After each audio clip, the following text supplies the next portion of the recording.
할렐루야. 참 좋으신 주님을 찬송합니다. 우리가 이제 지금 계속 부활절을 지내고 있는데 특별히 오늘은 그 고린도전서 15장의 말씀을 가지고 부활의 능력, 부재로서 더 이상은 죽음이 없다 하는 제목으로 여러분과 함께 은혜를 나누겠습니다. 그리스도께서 나는 부활이요 생명이라고 했죠. 이 말은 이제는 우리는 이제 더 이상 죽음은 없다는 그런 뜻을 가지고 있습니다. 왜냐하면 예수님이 그러셨잖아요.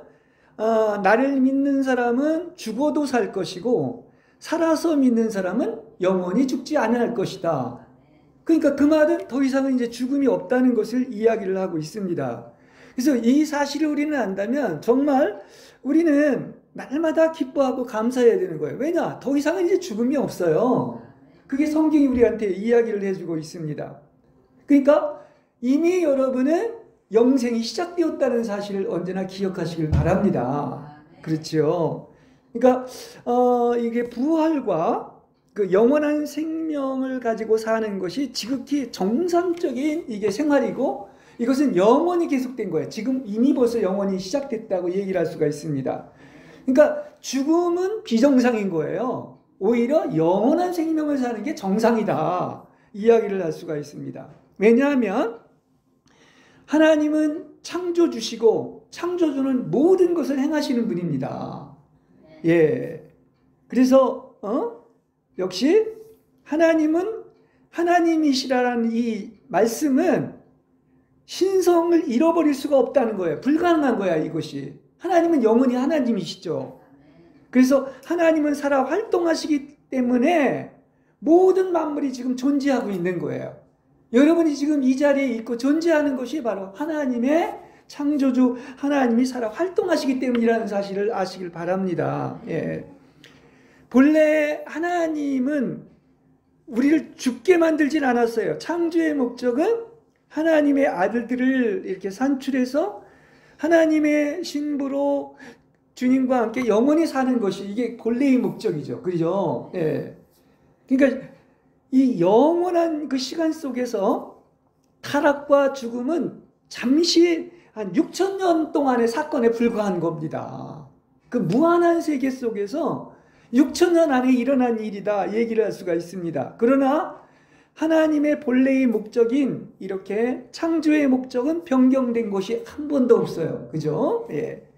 그래서 그야말로 모든 것은 회복이 될 것이고 천국이 되고 새하늘과 새 땅, 새 예루살렘이 될 것입니다. 이게 성경의 모든 것의 결론이다 얘기를 할 수 있습니다. 그래서 여러분 그리스도께서 이제 하늘에서 오셨고 죽으시고 부활하여 생명 주는 영으로 여러분에게 부활의 영으로 오셨습니다. 그렇기 때문에 여러분은 영과 혼뿐만 아니라 여러분의 몸을 썩지 않고 죽지 아니할 영적인 몸으로 호련히 변화시키게 될 것입니다. 할렐루야. 그렇죠. 그렇습니다.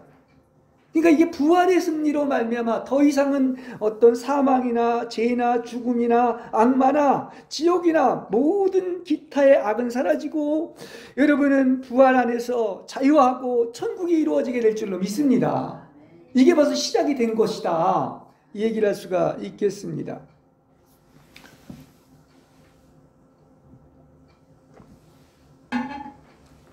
우리가 이제 그 성경에 다 물론 중요하지만 예를 들어서 고린도전서 13장은 사랑장이다 이렇게 얘기하고 있는데 고린도전서 15장은 아주 또 중요한 장입니다. 왜냐? 이건 부활장이라고 얘기를 할 수 있어요. 아주 부활에 대해서 정확하게 우리한테 이야기를 해주고 있습니다. 그러니까 바울은 이렇게 부활의 문제를 다루면서 부활은 아까 우리 본문에서 읽었지만 어떤 부인할 수 없는 증거가 있다. 이걸 확실히 증언해주고 있다는 말입니다. 그렇죠? 그래서 바울은 1, 2절에서 이렇게 얘기를 하죠. 내가 전에 여러분에게 전하여 준 복음을 일깨워 주려고 합니다. 이렇게 번역이 되어 있는데 다른 말로 하면 이렇게 내가 전한 복음을 항상 여러분은 상기하고 있으라는 얘기예요. 무슨 얘기인지 아시겠죠? 예. 잠시라도 잊지 말라는 겁니다. 그래서 여러분에게 전한 말씀을 견고히 붙들고 있다면 여러분은 헛되게 믿을 일도 없을 것이고 이렇게 구원을 받았다는 것을 알게 된다는 것입니다. 그렇죠? 여러분 구원 받았죠? 그러면 뭡니까? 부활을 언제나 상기하시는 여러분 되시길 바랍니다. 그렇습니다. 그래서 뭐 사도행전도 그렇고 예수님이 이제 승천하시고 사도들이 한 일이 바로 뭐냐고 하면 딱 그냥 한 가지 얘기한 거예요. 복음의 핵심은 죽으셨다가 3일 만에 부활하셨다. 그죠? 뭐 사도신조에도 나오고 하여튼 계속 얘기하는 거죠. 십자가와 부활 이외에는 얘기를 하지 않는다는 사실이에요. 그렇죠? 그래서 언제나 이것을 어떻게 하라고요? 상기하고 유념하도록 경고하고 잊지 말라고 오늘 본문에서 얘기를 해주고 있는 거예요. 여러분 잊지 않았습니까? 항상 상기하고 있습니까? 그렇죠? 그래서 왜 우리가 믿는 하나님은 죽은 자의 하나님이 아니라 산 자의 하나님이라 그런 말이 있죠. 다시 말하면 아브라함과 이삭과 야곱의 하나님인데 그 4,000년 전에 믿었던 그 하나님과 바울이나 우리가 믿는 하나님은 동일한 하나님을 믿고 있는 것으로서 모두 어떻게 된다? 부활을 해가지고 그 부활의 하나님을 체험하고 만나는 거예요. 그렇죠? 그래서 산자의 하나님이다 이렇게 이야기를 하고 있는 것입니다. 그런데 이 고린도 교회를 그렇게 애써서 이제 바울이 건축을 했고 세웠는데 그 놀라운 그 부활에 대해서 선포를 했는데 이 그냥 그 일부가 그리스도의 부활이 없다고 이렇게 이야기를 하고 있죠. 그죠? 그래서 이거에 대한 예방책으로서 이렇게 잘못된 다른 얘기를 하고 교회를 타락시키는 유혹이 있을 때 항상 뭐 하라고 바울은 얘기하고 있느냐면 복음의 본질로 돌아가라. 그래서 견고한 부활의 사실을 붙잡아라. 이렇게 이야기를 하고 있는 것입니다. 이건 우리한테 정답이에요. 항상 여러분은 어떻습니까? 견고한 하나님의 말씀으로 돌아가는 거예요. 그렇지 않습니까? 그러니까 우리의 이성이나 지혜나 사람인의 능력이나 지능이나 보고 느끼는 것에 따라 판단을 한다면 이렇게 유혹을 받고 나의 죄와 율법과 악마가 내 목을 조르는 것처럼 느끼고 파멸당하고 낙담할 것이란 말입니다. 그죠? 그러니까 결국은 이런 것이 아니라 오직 말씀으로 돌아간다는 것을 이야기하고 있죠. 신앙생활의 핵심은 어디에 있느냐? 이 견고하고 확실한 오직 이 사실인 말씀으로 돌아가서 신실한 약속의 말씀을 믿고 사는 것이 신앙생활이다. 이렇게 이야기를 하고 있습니다. 여러분 뭐 자주 제가 얘기를 하고 있지만은 피조된 모든 것은 언제나 변하고 지나가고 그래서 무상하다고 하는 거예요. 항상 있는 게 아니야. 그렇죠? 근데 성경에서 얘기하는 것처럼 뭐만 영원해? 하나님의 말씀만이 변하는 것도 없고 회전함으로 생기는 그림자도 없고 세세무궁토록 영원히 서 있는 거예요. 그게 뭐죠? 하나님의 말씀인 거야. 그렇죠? 그래서 말씀으로 돌아가는 게 그렇게 중요한 겁니다. 그래서 우리는 이렇게 부활신앙인 하나님의 능력과 힘을 배워야 되는 겁니다. 그게 힘을 얻어도 말씀으로 얻는 것을 알 수가 있어요. 예, 뭐 여러 좋은 기절이 있지만 에베소서 1장 19절에 이런 얘기를 하고 있습니다. 제가 좀 의역해서 에베소 1장 19절에 보면 내 안에서 강한 권능으로 운행하는 성령의 능력에 따라 두 가지를 강조하죠. 지극히 큰 능력이 무엇인지를 알게 해주시기를 바랍니다. 이렇게 얘기를 하고 있죠. 그렇죠? 크고 강한 능력. 이게 바로 부활의 능력이에요. 그렇죠? 그래서 여러분 이게 부활의 능력은 성령의 능력입니다. 그렇죠? 그래서 우리가 부활된 거예요. 그걸 우리 해야 돼. 그러니까 성령의 능력을 아는 것은 곧 부활의 능력을 아는 거야. 근데 그 강한 능력이 지금 성령의 능력이 우리 안에서 운행되고 있다는 사실을 이야기하고 있습니다. 맞죠? 예. 그래서 이 사실은 우리를 아주 굳세게 해주고 위로를 줄 줄로 믿습니다. 확 믿어지면 정말 엄청난 위로가 되는 거예요. 그렇지 않습니까? 이 마태복음 17장 20절에 보면 우리는 겨자씨앗할 만한 믿음이 있어도 여러분이 이 산을 향하여 여기서 저기로 옮겨가거라 하고 하면 그대로 옮겨갈 것이니 여러분에게는 불가능한 일이 없을 것이다, 이렇게 얘기하고 있습니다. 어떤 믿음? 겨자씨앗할 만한 믿음이 있어도 이렇게 된다고 얘기를 하고 있죠. 그러니까 겨자씨앗할 만한 신앙의 불꽃이 존재하는 한, 이 불이라는 게 그렇잖아요. 작은 불씨 하나가 확 타오르면 그냥 모든 걸 태우는 것처럼 이렇게 생명의 불길로 타올라서 하늘과 땅을 태우고 죽음 및 그 밖에 모든 불행을 소멸시키게 될 줄로 믿습니다. 모든 부정적인 것을 다 태워버리는 거죠. 예. 그리고 이 믿음은 죄나 죽음이나 불행을 찢어버려 더 이상 죄와 사망을 보거나 느끼지도 않게 될 거란 말이에요. 이게 뭐다? 이게 바로 부활의 능력인 거야. 그렇죠? 계속 성경을 지금 얘기하고 있지 않습니까? 그러니까 우리가 이 성령의 능력으로 이 약속의 말씀들이 믿어지게 되면 놀라운 평안이 우리에게 임하게 되는 것입니다. 그렇죠? 그러니까 이 신앙이라는 것은 이게 작은 거지만 보잘것없는 게 아니에요.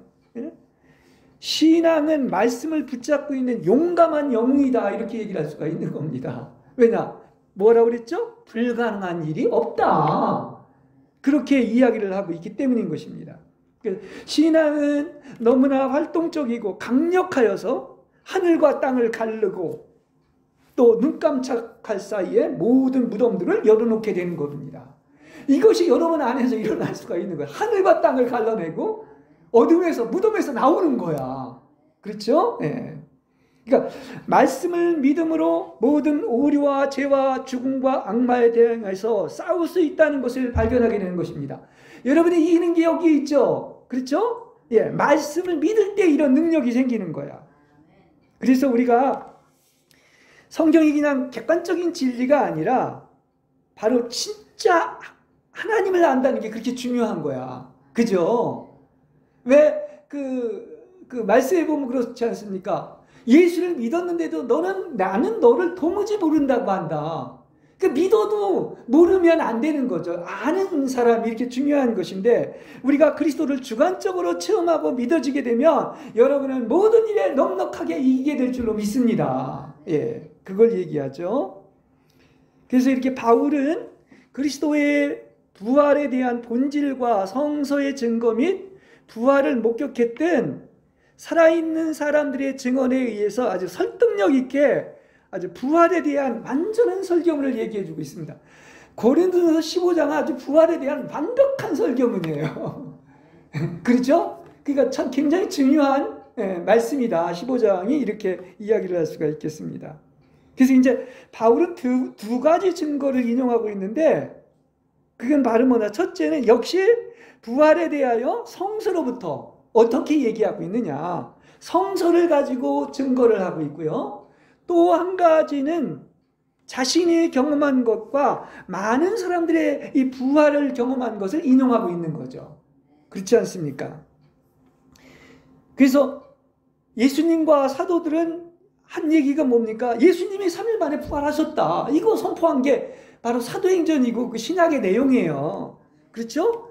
그리고 또 하나가 바로 뭐냐고 하면 이걸 목격한 사람들이 있다는 거야.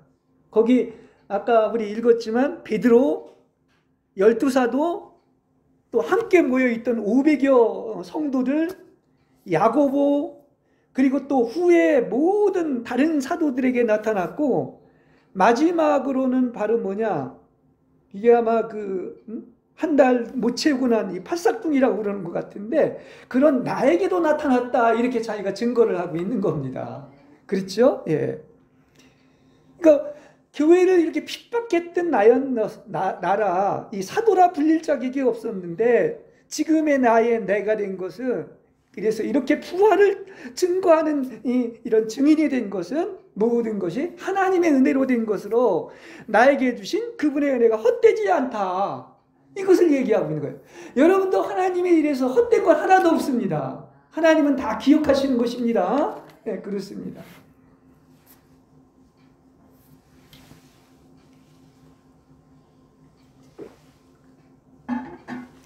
이 바울은 그 말씀을 그냥 단순히 받아들이기를 말하는 겁니다. 무슨 이성이나 세상의 지혜와 논쟁하려는 유혹을 철저히 배격하고 그 분파적 정신 나간 자들의 이성에 의해 조작된 관념이나 자신의 생각으로 고안해서 변질된 것들을 철저히 배격하고 있는 것입니다. 오직 사도 바울은 얘기하는 거 팩트인 사실 하나밖에 없는 거야. 주님 부활했다는 거. 이걸 얘기하고 있는 것입니다. 여러분 그 요한일서도 보면 1장 1, 2절에 보면 이 요한이 짓지 않았습니까? 근데 뭐라고 얘기하느냐면 요한일서 1장 1절 2절에 보면 태초로부터 계셨던 생명의 말씀, 이게 누구죠? 그리스도죠? 생명의 말씀에 관해서는 그 말씀을 우리가 들었고 눈으로 보았으며 우리의 손으로 만졌습니다. 이 생명이 나타났습니다. 그래서 이 영원한 생명을 우리는 보았으며 이에 증언하며 여러분에게 전해준다 이렇게 얘기하고 있는 거예요. 그들이 그냥 직접 그걸 보고 목격한 것이 아니겠습니까? 그러니까 부활은 한마디로 얘기해서 이건 팩트야, 팩트. 사실이지 논쟁거리가 되지 않는 것입니다. 근데 뭘 부활을 가지고 뭐 부활이 있네 없네 논쟁하니까 이건 말이 안 된다. 이건 사실이다 얘기예요. 무슨 얘기인지 아시겠죠? 그래서 바울은 복음의 본질을 기술하고 정의하면서 여기에는 무슨 인간이 협력하는 어떠한 인간 행위가 없는 겁니다. 다만 뭐를 증거하는 것이다? 그리스도가 죽었다가 3일 만에 다시 살아나셨다. 이것만이 영원한 진리이고 팩트라는 사실을 믿으라는 겁니다. 얼마나 명료해요. 아멘이죠? 예, 그렇구나. 이게 뭐 복잡하게 논쟁거리가 아니구나 하는 걸 알 수가 있습니다. 그러니까 그리스도의 부활이 사실이라는 그것에 대해서만 바울은 이렇게 강력하게 말을 하고 있는 것입니다. 그러니까 우리가 나를 듣고 내게 유익할 수 있는 것은 바로 뭡니까? 믿음이에요. 그래서 믿는 것 외에 다른 방법은 없지요. 그래서 11절에도 이렇게 얘기를 하죠. 그분을 바로 믿는 것, 즉 나나 다른 사도들이나 다 이같이 전파를 하니 여러분도 이렇게 믿는 것이다. 이렇게 얘기를 하고 있는 것입니다. 똑같은 거야. 그죠? 우리가 이랬던 것처럼 너희들도 이렇다는 것을 얘기해주고 있는 것입니다. 예. 만일에 그리스도의 부활이 없다면 다른 모든 것, 말씀을 전하는 것이나 믿는 것이나 다 뭡니까? 이거 다 헛된 것이고 부인해야 된다는 말이에요. 그렇죠? 그래서 진리는 뭐냐? 하나가 진리면 다른 것도 진리이기 때문에 모든 것이 연결되어 있는 것입니다. 그렇죠? 그러니까 여러분이 바르게 믿는 것은 바로 너희가 믿는 말씀이 바로 진리라는 것을 얘기해 주고 있고요. 또 그 말씀이 진리라는 것은 사도들이 바른 복음을 가르치고 전한 것인 것이고 또 바른 복음을 전한 것은 그것은 하나님은 신실하시다는 것에 근거한 거죠. 다 연결이 되죠. 연결이 되는 것을 알 수가 있습니다.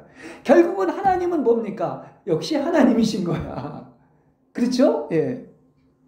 그래서 이런 논법으로 12절 13절에 이렇게 얘기하지 않습니까? 그리스도께서 죽은 자들 가운데서 다시 살아나셨다 전파되었거늘 어찌하여 죽은 자들 가운데서 부활이 없다 하느냐? 만일에 죽은 사람의 부활이 없다면 그리스도도 살아나지 못했을 것이다. 이렇게 얘기를 하고 있는 것입니다. 그래서 이건 성경은 이 진리를 서로 연결해서 많이 얘기를 하는데 누가복음 10장 16절에 보면 이런 얘기를 하죠. 너희의 말을 듣는 사람은 바로 내 말을 듣는 것이고 예수님이 그러죠. 또 내 말을 듣는 자는 하나님 아버지의 말을 듣는 것이다. 이렇게 얘기하죠. 연결시켜 얘기하고 있지 않습니까? 그래서 우리가 하나님께서 그리스도를 살리셨다고 증언하였기 때문에 부활이 없다면 우리는 하나님의 거짓 증인으로 판명될 것이고 그렇다고 한다면 이미 죽은 자들, 다시 말해 그리스도 안에서 잠든 자들도 멸망할 것이라는 얘기입니다. 다 연결돼서 얘기를 하고 있는 것이죠. 이렇게 진리는 사슬을 형성하기 때문에 하나가 무너지면 다른 것까지 다 무너지고 하나가 진리면 다른 것도 다 진리가 되는 거야. 그렇지 않습니까? 그러므로 부활의 증인인 바울로서는 분명한 증거, 성경을 통해서 말할 뿐만 아니라 또 부활하신 주님을 내가 만났기 때문에 죽은 자가 부활하라는 것은 확실하다. 절대로 부인할 수 없다는 얘기인 거죠. 믿습니까? 그렇습니다. 그리고 그 부활하신 분이 우리 안에서 지금 강한 능력으로 운행하고 있잖아요. 그렇죠? 그래서 우리 안에 계시기 때문에 부활은 오히려 내 생명보다 더 확실한 것입니다. 그래서 부활이 있기 때문에 기독교인은 세상의 그 모든 어떤 사람이 소유하고 있는 것보다 가장 강력하게 여러분에게 위로와 힘을 줄 줄로 믿습니다. 그렇습니다. 왜냐? 그리스도께서 죽은 자 가운데서 부활하셨기 때문에 반드시 그리스도께서 여러분을 일으키시고 죽음과 모든 불행으로부터 영원한 기쁨으로 옮기실 것이기 때문인 것입니다. 이미 옮겨졌죠. 예, 그렇습니다. 얼마나 이게 복받은 얘기인 것입니까? 그래서 바울은 항상 얘기하는 게 어떤 말씀보다 이 부활의 사실을 강조하고 있다. 사실이라는 것입니다. 그렇죠? 이제 지금은 이게 진행되는 과정이지만 이제 모든 것이 다 이제 이루어지는 거죠. 팩트가 되는 거예요. 비록 우리가 어떤 사람들보다 비참하게 된다 할지라도 우리를 이렇게 슬프고 겁주게 하는 것에 의해 겁먹는다 할지라도 이제 그리스도가 부활의 첫 열매로서 죽음에서 일어나셨다. 그렇기 때문에 악마가 이 사실을 믿지 못하게 하려고 정신야간자들에 의해서 죽은 사람의 부활이 없다고 하지만은 그때마다 이 비열하고 야비한 악마야, 나는 구원받고 세례받은 하나님의 자녀로서 내가 부활했고 또 부활의 능력은 수고와 고통 가운데 더욱더 강력하게 나타난다는 것을 이야기하고 있는 겁니다. 그렇죠? 우리가 왜 그렇지 않습니까? 내가 변하는 것이다. 어떤 어려움이나 수고가 있을 때 그 상대가 변화되는 것이 아니라 예전에는 그것을 감당하지 못했지만 내가 부활의 능력을 가지고 있으면 그런 수고와 고통도 넉넉히 감당하고 이길 수가 있는 거예요. 그렇죠? 그 부활의 능력이 있어서 그런 거예요. 아, 내가 이렇게 하나님의 능력이 있기 때문에 이렇게 되는구나. 맞죠? 그렇지 않습니까? 그래서 그리스도가 부활의 첫 열매가 되었다는 것은 그리스도뿐만 아니라 우리도 이어서 다 부활하리라는 것을 의미하고 있는 것이죠. 첫 열매니까 둘째, 셋째 열매가 있잖아요. 맞죠? 예. 그래서 주님이 우리를 위하여 부활하셨기 때문에 우리 모두 부활하여 살게 될 것입니다. 우리가 이제 우리 예수 믿고 죽은 사람들을 뭐라고 표현하면 잠자는 자들이다 이렇게 이제 이야기를 하는데 지금 예수님도 그렇죠. 잠자는 자들의 첫 열매가 되었다는 것은 죽어도 죽음이 아닌 거야. 더 이상 죽음이 될 수 없고 지금 단지 어떤 것입니까? 잠자고 있는 거예요. 왜 그런지 아십니까? 땅에 누워있는 믿는 이들은 더 이상 죽은 것이 아니라 잠시 누워있다가 다 깨어서 일어난다는 얘기야. 그게 잠자고 있는 거야. 맞죠? 그렇습니다. 네. 그래서 우리는 더 이상 어떤 부활의 생명에 대해서 염려할 것이 없다는 사실인 것입니다.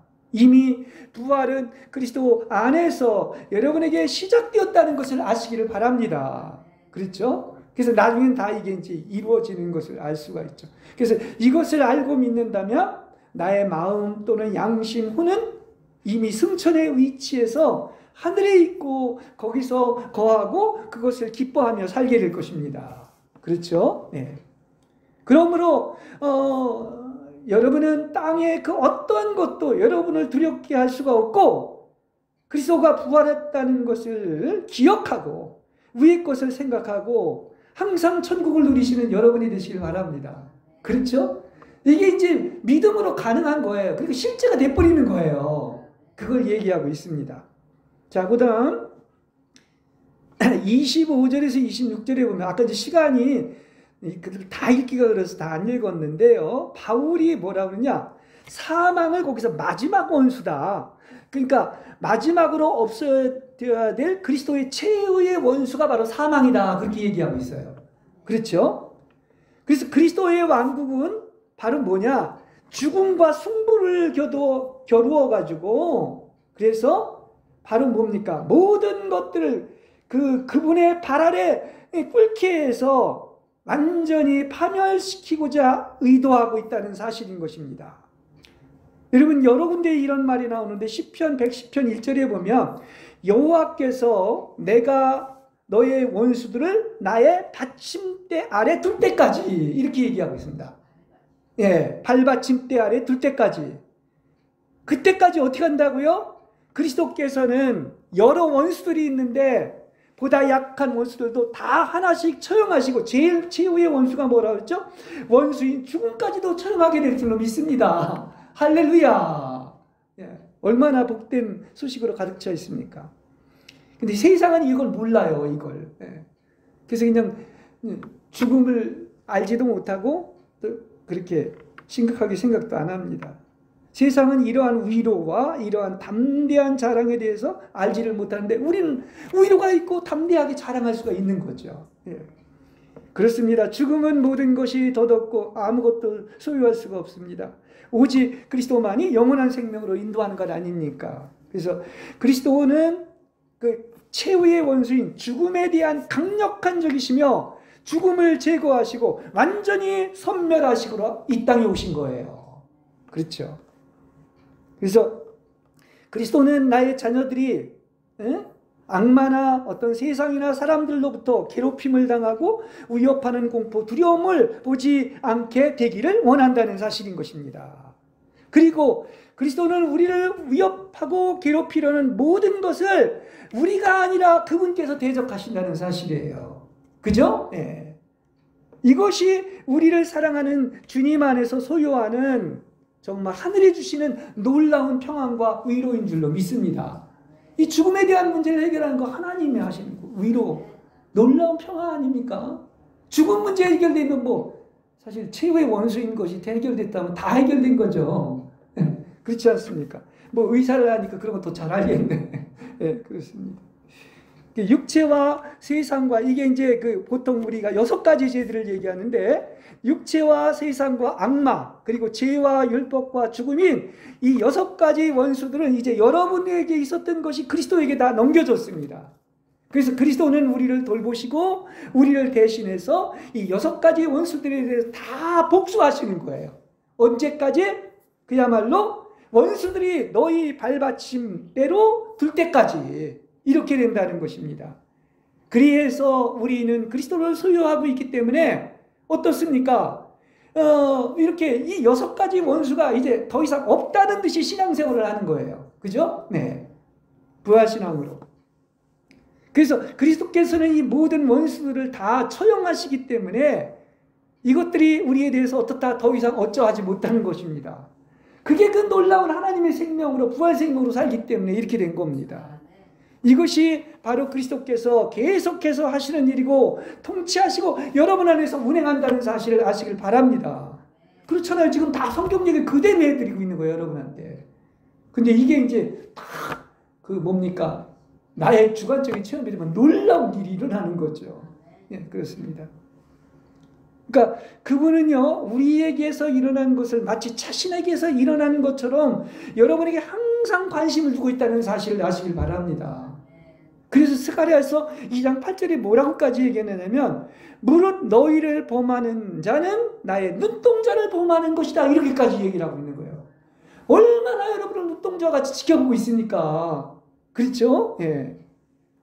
그래서 그분이 주님이라고, 나의 주, 나의 하나님이라고 불리는 것은 바로 우리를 섬기고 우리를 위하고 싸우시고 위험을 방비하시며 어떠한 적도 우리를 해할 수 없게 하는 주님이심을 여러분 아시기를 바랍니다.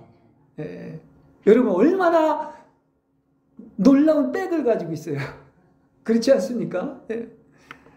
그래서 우리가 그때 당시엔 잘 몰라요. 그러나 다 지내놓고 겪어보고 보면 주님은 우리로부터 무엇을 취해가는 분이 아닙니다. 다 주시는 분인 거예요. 그래가지고 그야말로 자비와 긍휼과 영원한 선밖에 없는 바로 놀라운 위로와 평안을 주시는 하나님이라는 사실을 믿으시기 바랍니다. 그렇죠? 네. 언제 성경에서 이거 어긋난 얘기를 하고 있는 게 아니에요. 성경 그대로 얘기해 드리는 겁니다. 네.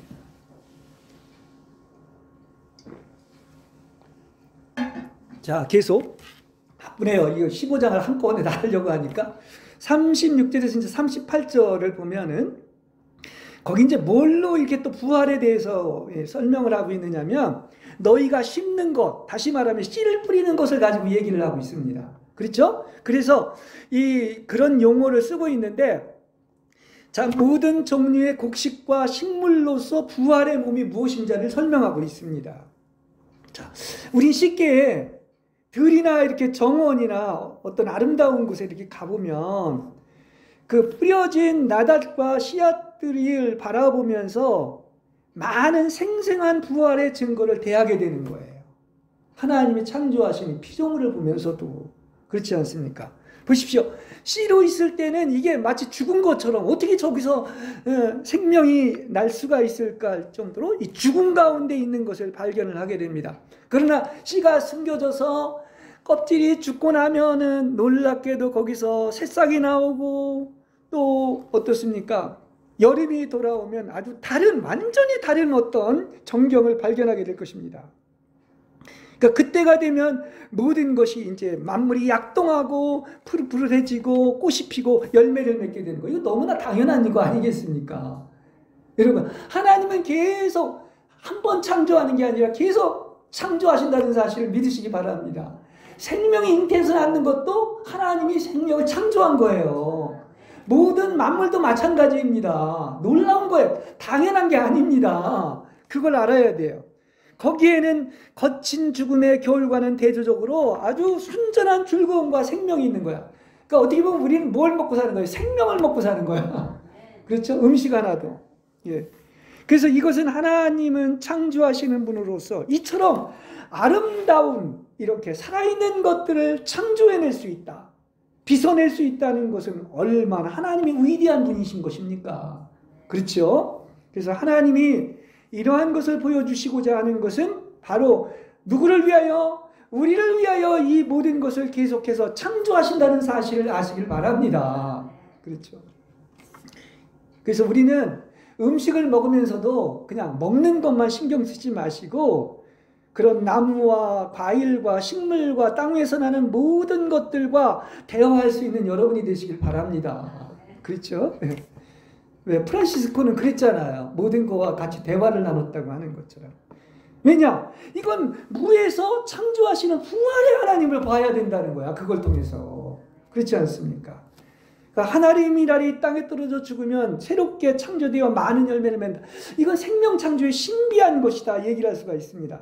보십시오. 씨도 보면 뿌릴 때는 작은 알갱이, 더군다나 교자씨는 얼마나 적습니까? 눈에도 잘 안 보여요. 볼펜으로 하나 찍은 것처럼. 그런데 그러나 그 현재의 형체보다 하나님은 더욱더 아름다운 훌륭한 형체로 창조해서 이렇게 어떤 생명이 자라나게 한다는 사실이에요. 그러니까 여러분의 몸도 어떻다? 땅에서 난 죽을 몸에서 이제 하늘에서 난 죽지 않을 영광스러운 몸을 입게 될 줄로 믿습니다. 그렇죠. 그러니까 옛 형체의 몸이 죽으면 어떤 형체가 나타난다? 변형된 새로운 아름다운 몸이 이렇게 나타나는 것입니다. 자, 이렇게 죽어야 새 생명으로 부활하는 것은 창조의 신비입니다. 죽음을 우리는 부정적으로 생각을 할 수가 있는데 보면은 그건 뭐냐? 가장 좋은 것으로 낳기 위한 겁니다. 이게 어떤 창조의 신비라고 얘기할 수 있는데, 그래서 42절에서 44절에서도 이렇게 얘기를 합니다. 이건 이제 다 설명을 할 수가 없고, 거기에 보면 뭐냐? 죽은 사람들의 부활도 이와 같습니다. 거기 보면 썩을 것으로 심어 썩지 않을 것으로 부활한다. 이렇게 얘기하고 있죠. 그럼 썩을 것으로 심어 썩지 않을 것으로 부활하면 여러분은 다 새 몸을 소유하게 되는 거예요. 썩지 않을 몸. 또 욕된 것으로 심고 영광스러운 것으로 다시 산다고 그랬습니다. 그러니까 욕된 것으로 심는다는 것은 여러분 몸은 죽고 나면 시체가 돼서 아무 쓸모없이 버려질 수밖에 없습니다. 그런데 여기 영광스러운 것으로 다시 살아난다는 것은 영예롭고 귀중한 형체로 환원되어서 그 미래의 영예와 영광에 여러분은 낮아빠질 겁니다. 그렇게 변화되는 거야. 그리고 또 뭐라고 얘기하냐면 약한 것으로 심고 강한 것으로 다시 산다. 이렇게 얘기하고 있죠. 그렇습니다. 우리의 몸은 현재로 보면 약하죠. 그래서 어떤 질병이나 종기나 열만 나도 온갖 종류의 어려움을 겪는 것을 알 수가 있습니다. 병원을 가보면 아주 사람들이 가득 찼어요. 지금 교회를 그렇게 좀 찾았으면 좋겠다는 생각을 해봅니다. 왜냐? 근본을 고쳐주는 건데. 그렇지 않습니까? 그래서 만일에 이제 우리가 이렇게 연약한 몸이지만 우리가 부활하면요, 여러분은 손가락 하나로도 이 건물을 움직일 수가 있는 거예요. 안 믿네요. 그렇죠? 어린아이가 공을 가지고 노는 것처럼 이렇게 산을 가지고 놀게 될 것입니다. 그리고 눈 깜짝할 사이에 우리는 구름 위로 뛰어오를 수도 있고 100마일을 순간이동도 할 수가 있는 거예요. 그러니까 하기로 마음먹는 것은 불가능이 없게 되는 거야. 그렇죠? 예. 그리고 이제 또 이렇게 마지막 그 결론으로 뭐라고 얘기하냐면, 바울은 육의 몸으로 신고 영적인 몸으로 다시 산다 얘기를 하죠. 그렇습니다. 그러니까 바울은 자연적인 몸, 이 땅에서 태어난 이 혼적인 몸이 있다는 것이죠. 그건 이제 그 어떤 육적인 육의 몸이라고 얘기하고 있는데, 이것은 타락한 이후에 우리의 자연적인 몸은 동물에 의해 영위되는 물리적인 생명 이상이 아닙니다. 그렇던 우리가 어떻게 되느냐? 어떻다고요? 이러한 육의 몸으로 심었는데 놀랍게도 영적인 몸으로 다시 살아난다는 거예요. 할렐루야. 얼마나 놀라운 소망이에요. 그죠? 영원히 죽지 않는 그런 영광스러운 몸을 입는다는 것이죠. 그러니까 영적인 몸은 자연적인 몸이 아니죠. 그래서 거기서는 결혼도 없고요, 아내와 자식도 소유하지 않고요, 어떤 물질적인 결핍도 느끼지를 않습니다. 영적인 몸은 하늘과 땅을 기운차게 오르내리고 우주를 이렇게 여행할 수가 있고요, 태양과 달빛 및 모든 피조물과 유의하며 그러한 것에 의해서 기쁨을 느끼게 되는 거예요. 그렇죠? 외국 여행 정도가 아니라 비교조차 안 됩니다. 그러니까 하나님을 알되 여호와를 알라 하지 않을 것은 이렇게 우리의 영과 혼과 몸을 어떻다? 하나님을 아는, 전적으로 이렇게 온몸에 하나님을 아는 것이 스며들게 될 줄로 믿습니다. 그러니까 하나님을 완전히 아는 거야. 그렇지 않습니까? 그래서 이렇게 영광스러운 천연적인 몸을 입은 이러한 그 영적인 하늘의 세계에는 정말 이건 다 말로는 설명할 수 없고 표현할 수가 없는 거예요. 예, 바울이 이렇게 얘기하고 있지 않습니까? 자, 이어서 54절에서 55절을 여기 보겠습니다. 54절하고 55절인데요. 이거는 한번 많이 설교를 했지만 한번 우리가 같이 아까 읽었지만 한번 읽어보도록 하겠습니다. 51절, 4절하고 55절, 54절, 55절 다 같이 읽겠습니다. 시작. 썩을 이 몸이 썩지 않을 것을 입고 죽을 이 몸이 죽지 아니할 것을 입을 그때 이렇게 기록한 성경 말씀이 이루어질 것입니다. 죽음을 삼키고서 승리를 얻었다. 죽음아 너의 승리가 어디에 있느냐? 죽음아 너의 독침이 어디에 있느냐? 이렇게 이야기를 하고 있습니다. 그래서 이 바울은 부활에 대해서 뭐라고 하느냐면 아주 아름다운 새 옷을 입는 것 같다. 이렇게 이제 표현을 하고 있잖아요. 오늘 그죠? 완전 새 옷을 입는 거야. 그래서 그리스도의 승리는 바로 이 승리로 말미암아 새 옷을 입히시고 이것은 부패할 수 없는 영을 분별한 아름다운 몸을 입는다는 얘기인 거죠. 그렇죠. 여러분은 이제 더 이상은 죽음이 없습니다. 영원 불사의 아름다운 몸을 입게 되는 거죠. 우리가 먼저 죽음을 통하여 그런 어떤 악한 옷을 벗어버리는 일이 이루어지고 나면은 새 옷을 덧입는 일도 반드시 성취하게 된다는 것입니다. 근데 이것은 바울이 성서를 구약에서 인용하고 있어요. 호세아서 3장 14절도 그렇고요. 성서의 근거에서 이 썩을 것이 뭐다? 썩지 아니할 것을 입고 이 죽을 것이 죽지 아니할 것을 입는 그때 바로 놀랍게도 죽음이 삼켜졌으니 승리에 이르게 되었다고 생명이 죽음을 이겼음을 말하고 있는 겁니다. 그렇죠? 그렇죠. 생명이 죽음을 삼킨 거야. 죽음아, 아주 멸시하며 얘기하잖아요. 더 이상 너의 승리가 어디에 있느냐? 죽음아, 내가 쏘는 것이 독침이 어디에 있느냐? 이렇게 얘기하는 겁니다. 그렇죠? 더 이상 그런 것이 없다는 거예요. 그러니까 부활의 능력으로 다시는 사망이 없는 이 복된 사실을 여러분은 항상 즐거워하고 자랑하며 노래하시는 여러분이 되시길 바랍니다. 이게 지금 바울이 이렇게 강력하게 얘기를 하고 있는 것입니다. 다시 말한다면 그리스도께서 부활의 목적을 성취하신 후에 더 이상 죽음과 지옥은 어떻다고요? 모두가 삼킴을 당했고 더 이상 존재하지 않는 것입니다. 그리스도 안에서는. 할렐루야. 그렇죠? 그러니까 그리스도에게 완전히 삼켜져서 죽음과 지옥이 티끌조차도 지금 남아있지 않다는 거야. 누구 안에서는? 그리스도 안에서는. 예, 그렇습니다. 그래서 그를 믿는 우리도 이러한 승리에 참여해가지고 여보게 죽음이여 어디 내 머리카락 하나라도 건드릴 수 있는 줄 아는가? 죽음 자네여 어디에 너는 있는가? 그렇죠? 죽음은 어디에 우리 안에는 있지 않습니다. 어디에 있지 않습니다. 우리가 선 곳이 거룩한 것이고 하나님이 있는 곳엔 죽음이 없습니다. 그렇죠? 왜냐? 죽음이 완전히 삼켜지고 먹혀졌다. 이렇게 강력하게 사도 바울이 표현하고 있는 거예요. 그죠? 삼켜지고 완전히 먹혀졌다. 이렇게 이야기를 하고 있습니다. 자, 56절에는 죽음이 쏘는 것은 죄요, 죄의 권세는 율법입니다. 이렇게 얘기를 하고 있습니다. 그렇죠? 죽음은 본래 이렇게 마귀가 타락함으로 말미암아, 타락시킴으로 말미암아 이렇게 온 것으로, 마귀에게 속한 것으로 죄를 통해서 우리를 계속 무기로 창처럼 쏘아서 우리를 죽게 만드는 것이 바로 뭡니까? 그게 바로 죽음이죠. 그래서 죄가 사람의 마음을 공격할 때 감당하지 못하고 다 절망할 수밖에 없는 거예요. 그러니까 세상에 사람들이 사실 절망하는 이유가 바로 여기에 있는 것입니다. 그렇죠? 예. 죄가 쏘면은, 마음을 공격하면, 그래서 이 죄가 일어나서 심장을 관통해서 쏠 때 그 쏘음을 감당하지 못하는 거야. 그래서 이렇게들 힘들어하는 겁니다. 근데 죄의 이런 권능이 있다고 그랬는데 이 권능이 어디서 온다고요? 율법에서 온다고 그랬습니다. 그래서 죄는 율법을 통해서 저주와 유죄 판결을 받게 한다는 겁니다. 율법은, 그래서 율법을 우리가 보면 내가 어쩌자고 이런 죄를 보면서 하나님의 진노로 죽음과 지옥에 가야 함을 알려주고 있는 겁니다. 율법이 그런 무시무시한 역할을 하고 있는 거예요.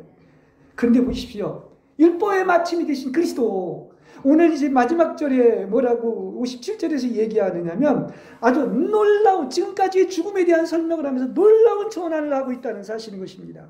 뭐라고 그러죠? 우리 주 예수 그리스도로 말미암아 승리를 주시는 하나님께 감사드립니다. 할렐루야. 그렇죠? 왜 그 로마서 7장에서도 그렇지 않습니까? 나는 선을 행치 하고 원치 않는 악을 행한다. 나는 이 비참한 몸이다. 이 사망의 몸에서 누가 나를 건져내려 하다가 마지막엔 뭐랍니까? 그러나 우리 주 예수 그리스도로 말미암아 감사하리로다. 할렐루야. 이렇게 아주 획기적인 전환을 하고 있는 겁니다. 코페르니쿠스적인 전화처럼. 그렇죠? 그래서 이렇게 주가 우리에게 오셔서 우리가 감당해야 될 모든 죄와 죽음을 담당하셨고, 그래서 이제 죄와 율법과 죽음에 맞서서 대가를 지불했습니다. 그래서 더 이상 죄와 죽음과 율법과 이런 6가지 죄들이 다 사라진 겁니다. 그렇죠? 그래서 십자가에 보여주신 이 사랑은 영원할 줄로 믿습니다. 그리고 또 나아가서 그리고 부활하심으로 여러분에게 뭐를 줬다? 이 부활의 능력인 이기는 생명을 여러분에게 주신 하나님께 쉬지 않고 감사하며 찬양하고 높이시는 여러분 되시길 바랍니다. 최고의 놀라운 그리스도를 우리에게 주신 거야. 그리고 이 안에는 놀라운 하나님의 생명이 있는 것입니다. 부활의 능력이 있는 거야. 성령의 능력은 부활의 능력이라고 하지 않았습니까? 그렇죠? 그래서 부활은 뭐다? 하나님의 능력인 거야. 성령으로 부활하지 않았습니까? 그래서 성령의 능력이 부활의 능력인 거예요. 그러니까 성령이 강림하신 것은 주님이 부활하신 것을 증거하기 위한 것이다. 이야기를 할 수가 있습니다. 그렇습니다. 그래서 성령이 부활해. 그러니까 우리가 이제 무슨 일이 생겨도 그렇습니다.